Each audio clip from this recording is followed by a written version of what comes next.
합하면은 우리가 한 500여만 되는 북한 출신 우리 동포들이 대한민국 국민으로 지금 남한에 정착해 있는 것입니다. 그래서 여러분들은 한 3만 명이라고 해서 여러분 자식들 자신을 고립시켜서 생각하실 필요가 없습니다. 오늘날 대한민국 국민이 5천만이라고 그럽니다. 5천만의 10분의 1 이상이 여러분들과 같은 북한 출신 동포들입니다. 대한민국 국민의 10분의 1뿐만 아니라 대한민국 건국할 때부터 여러분들과 같은 북한 출신 대한민국 국민들이 대한민국을 만들었고 키워왔어요. 초대 건국 대통령인 이승만 박사가 황해도분이고 또 그 초대 국무총리가 이범 누굽니까 평양 출신입니다. 그리고 수도 없이 많은 분들이 북한 출신 여러분들의 선배들이 대한민국을 세우고 지키고 건설하는 데 역할을 했습니다. 그러니까 여러분들이 3만 명이라고 해서 지금 여러분 우리가 탈북민이라고 호칭하는 여러분들이 절대로 고립감을 느끼거나 외롭게 생각을 해서는 안 되는 이유가 거기에 있습니다. 저는 그동안에 저는 원래가 이 강원도 사람이기 때문에 제 본가로는 이남 사람이지만은 제 처가가 함경남도 함흥입니다. 그러니까 사실 저는 절반은 이북 사람인데 그런 것이 인연이 돼서 제가 한 20여 년 1천만 이산가족위원회라고 하는 역시 NGO 단체의 상임고문 일을 보고 있어요. 1천만 이산가족은 왜 2천만이냐? 남쪽으로 넘어온 월남동포들을 내 가족들이 이북에 있으니까 그거를 배합하면은 남북에 1천만 이산가족이 있다라고 우리가 생각하는 것이죠. 그래서 1천만 이산가족위원회 안에서 그동안 저는 어떤 일을 그동안에 열심히 노력해왔느냐 하면은 1천만 이산가족위원회는 지금 이북 도민위원회라는 것이 있습니다.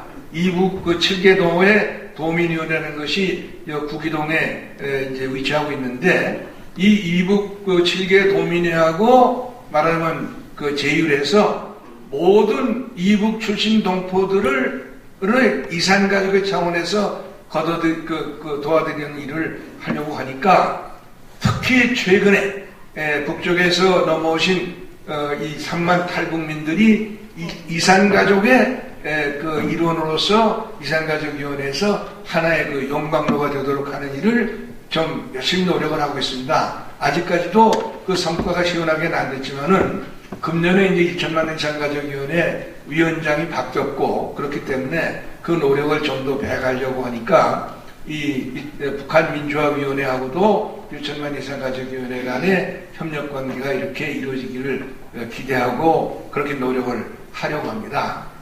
그런데 그 문제보다도 지금 우리가 처해 있는 전반적인 상황이 매우 우울합니다.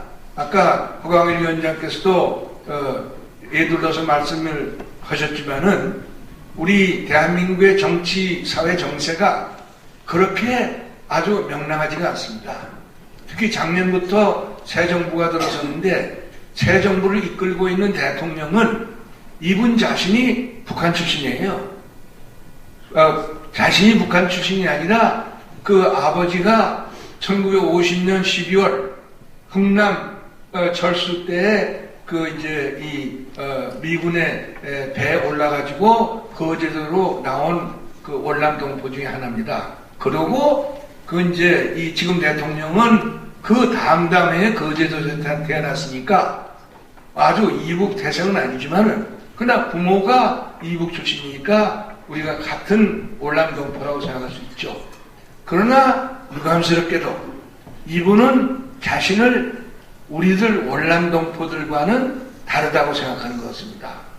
이분이 재작년 유엔 총회 가서 한 연설을 보면은 유엔 총회에서 뭐라고 그랬냐면은 나의 아버지는 6.25 전쟁 중에 북에서 남으로 왔는데 그때는 2, 3개월만 피해 있으면 될 것으로 알고 왔는데 와보니까 발이 묶여가지고 수십 년의 세월이 흘렀고 그래서 저는 이상적이 됐습니다. 이렇게 표현을 한 겁니다. 그리고 작년 9월에 평양에 가서 모란봉 경기장에서 그 이북 동포들 앞에서 자기를 소개하면서 나는 남한 대통령이다, 대통령이다 이렇게 소개했어요. 그래서 이분의 그 어떤 그 생각에 우리하고 똑같이 남북 관계를 보고 북한 문제를 보고 통일을 보느냐 하는 문제에 대해서 굉장한 우리가 그 참 불안감을 갖지 않을 수 없게 만드는 그런 분이 지금 우리의 대통령이 되어 있습니다. 그런데요, 여러분들이 목매도 그리는 것은 뭡니까? 고향 땅으로 귀환하는 것이죠. 근데 고향 땅으로 여러분이 그냥 귀환할 수가 없습니다. 여러분들이 고향 땅으로 귀환하려면은 지금 대한민국에 와서 여러분들이 누리고 있는 여러 가지 자유와 권리, 그 다음에 물질적인 여유, 이런 것들을 그대로 가지고 돌아가야 됩니다. 그러셨습니까? 가지고 돌아갈 뿐만 아니라 여러분들이 북쪽 땅에 두고 온 여러분들의 가족, 또 동료, 그 동포들에게도 지금 대한민국에서 여러분이 누리고 있는 것을 함께 누리도록 하는 조건을 만들어 가지고 돌아가야 될 것 아닙니까?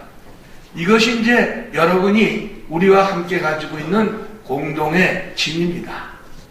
그 황자엽 선생께서 돌아가시기 얼마 전에 쓰신 시에 걸머지고 온 진보다리는 누구에게 맡기고 가나, 이런 시를 남기셨습니다.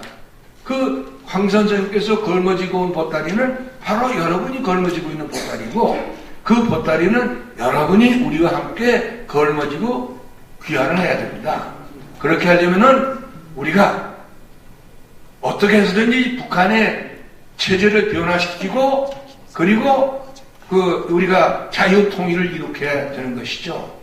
그 꿈이 지금 이루어질 것인지 이루어지지 못할 것인지에 대해서 우리가 확신을 하지 않는 불확실성의 시대를 살고 있습니다.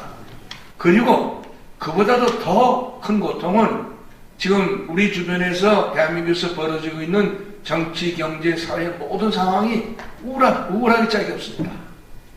그런데요, 그래서 이제 제가 제 다른 분들에게도 이런 말씀을 드리는 기회가 있을 때마다 이런 말씀을 드립니다. 이렇게 우울하다고 그래서 우리가 절망하면 되겠느냐? 절망해서는 안 된다. 절망하지 않을 이유가 있느냐? 이유가 있다고 저는 그럽니다. 왜냐? 우리 역사를 한번 되돌아보면 됩니다. 우리 민족의 역사를 보면은 이보다 더 어려운 때가 많았습니다. 그 더 어려운 때 가운데 대표적인 시기가 1592년에 임진왜란이 일어나고, 그 다음에 1597년에 정유재란이 일어나고, 1626년에 정묘호란이 일어나고, 1636년에 병자호란이 일어납니다. 가령 우리가, 여러분이 1580년에 태어났고 60살의 수명을 누렸다고 그러면은 그 안에 이 네 번의 전쟁을 다 겪었다는 얘기가 되는 거예요. 거기서 우리 선조들은 살아남았고, 살아나서 나라를 되찾았고, 그래가지고 또 장관 세월 동안 여러 가지 그 영고성세를 되풀이한 끝에 오늘날 38선 이남의, 휴전선 이남의 대한민국에서는 전 세계 200여 개 국가 가운데서 10번째를 오르내리는 강력한 나라를 건설했어요. 우리는 역사를 과학적으로 증명할 수는 없습니다. 그러나 역사에 대한 신뢰를 가져야 합니다. 역사적으로 일어나지 않았던 일은 일어나지 않는 일이고, 역사적으로 일어났던 일은 또 일어날 개연성을 가지고 있어요. 우리가 그렇게 역사적인 관점에서 보면은 절대로 절망할 이유가 없습니다.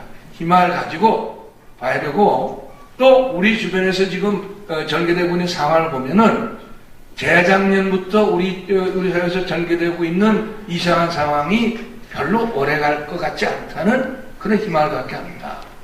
지금 정권을 맡고 있는 세력이 지금 날이 갈수록 잘못을 자꾸 저질러가지고 자충수를 둬가지고 스스로의 발밑을 지금 파는 그런 일들을 하고 있습니다.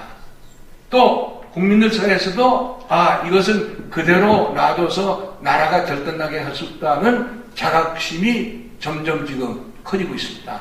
그렇기 때문에 멀지 않아서 어둠은 물러가고 광명은 올 것이다. 이런 그 낙관적인 생각을 가질 수가 있습니다.